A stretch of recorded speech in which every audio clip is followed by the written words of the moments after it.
Hello you, welcome to Geekism and welcome back to another Planet Zoo update video. It was only yesterday that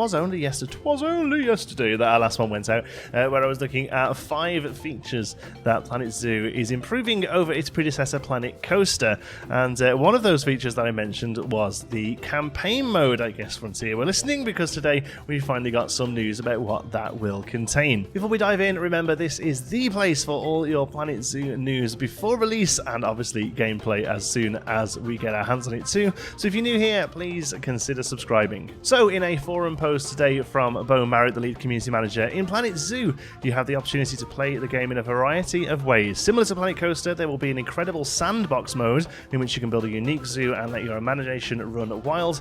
You'll have everything at your disposal as you dig lakes, rivers, raise hills and mountains, carve paths and caves, and build with your choice of gorgeous themes and hundreds of building components. And of course you can fill that world with the most amazing animals, such as the Bengal tiger or a cheeky family of western chimpanzees. However, it's not all that Planet Zoo has to offer. Ahead of Gamescom next week, we wanted to share a bit more about our new and compelling career mode, which is in fact a little different than what you might be used to if you've played Planet Coaster. She goes on to say, in Planet Zoo's career mode, you'll have a trip around the world with new characters, exciting objectives, and lots of decisions that can impact the success of your zoos. There's a bunch of unique scenarios that follow along a beautiful and adventurous story written by Graham Goring, and as it's part of the Planet universe, there will be loads of light-hearted humour and heartwarming moments. For those who don't know, Graham Goring is a video game writer, most known for his work on the LEGO series of games, including LEGO Star Wars The Force Awakens games and LEGO Dimensions. Each scenario has its own unique challenges determined by the continent you're in, the biome you're utilising, the weather, the temperature, and of course animal availability. There'll be goals for you to achieve, bronze, silver and gold, which contain gameplay objectives that vary in difficulty depending on how far you've progressed through the story. There's a lot of unique objectives to get stuck into. Each scenario will open up with an introduction of your surroundings by a character. In the first part of your story, you'll be mainly interacting with Bernie Goodwin and Nancy Jones. They then go on to show us some screenshots of these guys. Well, actually, I think their artwork of these guys, concept art of them, but they look fantastic. Obviously, using the sort of Planko style of character. I know there's a little bit of an issue for some people about the sort of disparity between the art style of the humans and the animals. I personally isn't something that's fussing me too much, and but yeah, no, and a few people have a bit of an issue about it, but obviously these do stick to that Planko style, and they look fantastic. Before we go on about those, though, I just want to pull out a few things that have been mentioned there. I love the idea of the bronze, silver, and gold system carrying over from Planet Coaster. That was one thing I really liked about the scenarios. The reason that's really good is because if you do get a scenario that you're not really feeling, you're not particularly enjoying too much, or you just find it a bit too difficult, all you've got to get is that bronze one. You can phone it in, get the bronze, and move on. But if you're really into something, you really want to work hard, you can get your silver and gold. I much prefer that to just a win case. I think that's a really good system, so I'm glad they brought that over. Really exciting to see that they've acknowledged that the Planet Coaster one wasn't maybe as hot as it could have been, and that they're really trying their hardest to sort of make it work here with Planet Zoo. Love the fact that it's a narrative, and I really love the fact that these characters have been designed as in-game sort of mentor-style characters, as opposed to Planet Coaster's scenarios that usually use the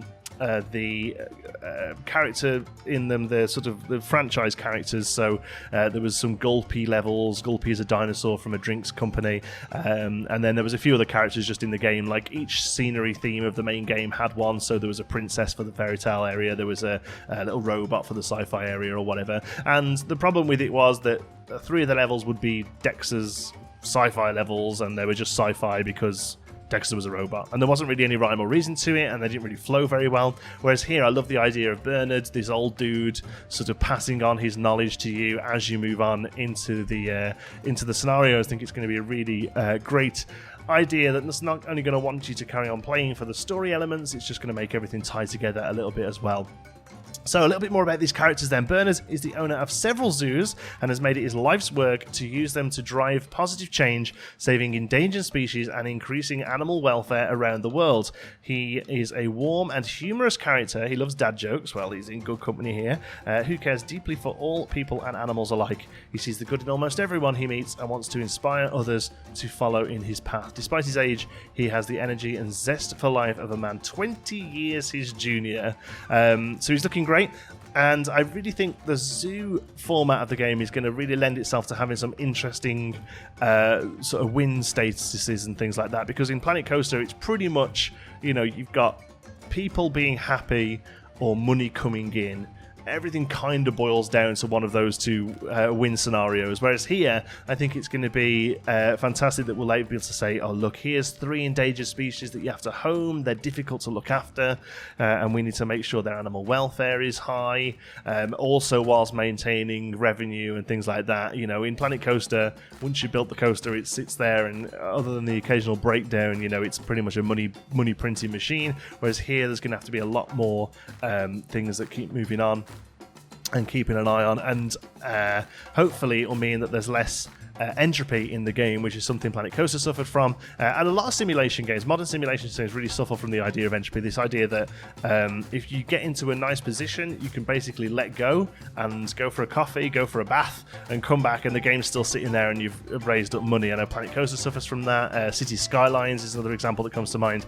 You know, you can build a little town that kind of works well, and even if it just has $1 plus on the revenue, you can walk off, come back next day, and you've suddenly got $1 million to play with, and everything's gone out the window, you know. So here, hopefully, with the animals being a little more of a sort of custom thing that changes and has wants and needs, you're not going to be able to sort of rest on your laurels. There's always going to be stuff that's coming in and happening and keeping you on your toes, and that's really what you want from a simulation game, unless you're playing sandbox and you just want to make it look pretty, you know. So Bernard's second in command then is Nancy Jones. Nancy has worked with Bernie for over 30 years and is a no-nonsense woman with a dry sense of humour.